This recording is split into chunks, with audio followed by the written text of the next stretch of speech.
یہ سال 1280 کی بات ہے جب ویسٹرن افریقہ میں موجود مالی کے ایک شاہی خاندان میں آنکھ کھولنے والا ایک بچہ جو کہ آج تک کا سب سے امیر ترین انسان ہے، جس کی دولت کے آگے شاید آج کل کے top billionaires Elon Musk, Bill Gates, Jeff Bezos کی ساری ویلتھ کو ملا کر بھی اس کے سامنے رکھ دیا جائے تب بھی کم پڑ جائے گی۔ اتنا امیر کہ 800 سال کے بعد بھی اس کا ریکارڈ کوئی توڑ نہ سکا۔ اس آدمی کا نام کوئی اور نہیں بلکہ منسا موسیٰ تھا۔ منسا کا مطلب سلطان یا بادشاہ ہے۔ یہ مالی کا منسا تھا۔ سب سے بڑا سوال، کیا یہ پیدائشی اتنا امیر تھا یا پھر یہ دولت اس نے خود جمع کی؟ آخر کون تھا یہ بندہ جس کا ریکارڈ آج تک کوئی توڑ نہ سکا؟ کیا اس نے اپنے بادشاہت میں کہ جس راستے سے وہ ایک بار جاتی وہاں کے غریب اور فقیر امیر ہو جاتے اور کوئی غریب نظر نہیں آتا، وہ شہر امیر بن جاتا۔ کون تھا یہ منسا موسیٰ؟ چلو جانتے ہیں آج کی اس ویڈیو میں۔ His kingdom was Mali, and its king was Mansa Musa. The wealthiest man in history. Meet Mansa Musa, ruler of the Mali Empire in the 14th century. The richest man ever was a Muslim. Mansa Musa, the ruler of Mali Empire in the 14th century, is known as the richest man in the history.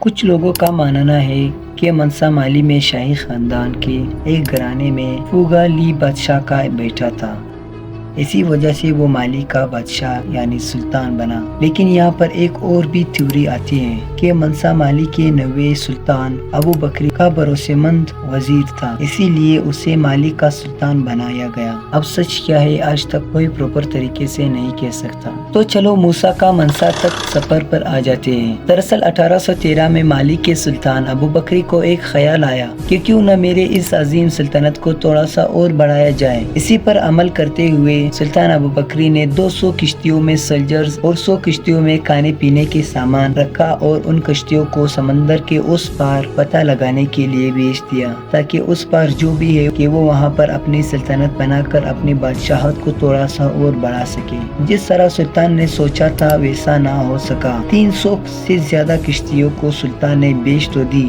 لیکن ان میں سے کسی ایک کا نام نشان تک کا پتہ نہیں چل سکا۔ اور پھر ایک دن انہیں ایک کشتی نظر آئی جس کی حالت کافی زیادہ خراب تھی۔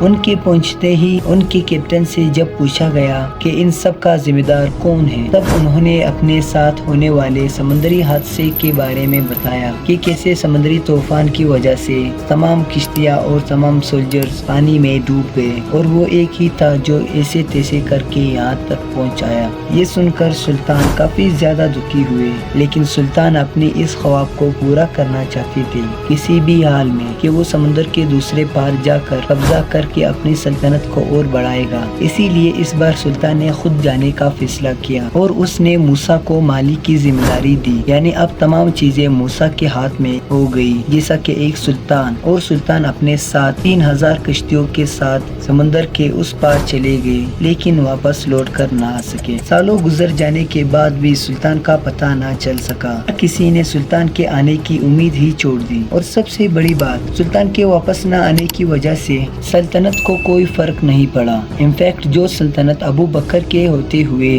صرف ٹھیک ٹھاک چل رہی تھی، لیکن جب سے موسیٰ آیا وہ سلطنت آسمان چھونے لگا۔ یہ کوئی موسیٰ کا تکا نہیں تھا بلکہ اس کی سوچ تھی۔ سلطان کے جگہ پر آتے ہی موسیٰ نے اس کنگڈم کی ریونیو کو بڑھانے کا سوچا۔ اس وقت دو چیزیں کا ہونا موسیٰ کے پاس کافی زیادہ ضروری تھا۔ نمبر 1 سونا اور دوسرے نمبر پر آتا ہے نمک۔ اسی لیے موسیٰ نے اس سلطنت پر حملہ کرنا شروع کر دیا جہاں پر سونے اور نمک کی کھانیں تھی، جیسا کہ بمبک گولڈ مائن جو آج تک سونا دیتی ہیں۔ اس کے ساتھ ہی اولیل، اینجل، تاغا جہاں سے نمک نکلتا ہے۔ اب ظاہر سی بات ہے کہ اتنی منرلز کا ملنا مطلب پیسہ ہی پیسہ۔ اگر کنگڈم میں پیسہ آئے گا تو کنگڈم کے شاہی خزانے میں اضافہ ہوگا، اور شاہی خزانے میں اضافہ مطلب راجہ اور راجے امیر ہوگا، اور ایسا ہی ہوا۔ ان ان کی سلطنت اتنی بڑی کہ اس کے ساتھ منسا موسیٰ کی رئیسی بھی۔ موسیٰ اتنا امیر ہوا کہ ہسٹری میں ایک ریکارڈ درج کروا دی جسے آج تک کوئی توڑ نہ سکا۔ منسا موسیٰ جو کہ ایک مسلمان تھا، ایک بار جب وہ حج کے سفر کے لیے نکلے تو ان کے ساتھ 70,000 لوگ موجود تھے، جن میں 20,000 سے زیادہ تو ان کے ملازم تھے۔ انہوں نے اپنے ساتھ اتنا سونا لایا کہ جہاں جہاں جس شہر پر وہ ٹھہرتے وہاں کے لوگوں میں غریبی ختم ہو جاتی۔ ہر انسان کو منسا اتنا سونا دیتی کہ وہ اپنی ساری زندگی بغیر کام کیے گزار سکتا تھا، لیکن جہاں پر ان کے فائدے تھے وہیں پر نقصان بھی اتنا ہی تھا، کیونکہ یہ اتنا سونا بانٹتے کہ وہاں پر ہر کسی کے پاس بہت ہی زیادہ سونا ہوتا اور وہاں پر مہنگائی آسمان چھو لیتا، جیسا کہ آج کے اس دور میں پاکستان میں چل رہی ہے۔ اسی لیے یہ لوگوں سے سونا ادھار لے کر واپس کر دیتے تاکہ مہنگائی کو کنٹرول کر سکے۔ سب سے زیادہ مہنگائی اس دور میں ایجپٹ یعنی مصر میں دیکھنے کو ملا تھا، سے بعد میں کنٹرول کیا گیا۔ منسا موسیٰ کی رئیسی صرف سونے اور نمک کی کان سے نہیں تھی بلکہ کچھ اور بھی تھا جسے سن کر آپ یقین نہیں کر پائیں گے۔ اگر آپ لوگ چاہتے ہو کہ میں اس بارے میں بھی ویڈیو بناؤں تو کمنٹ سیکشن میں پارٹ 2 ضرور لکھنا۔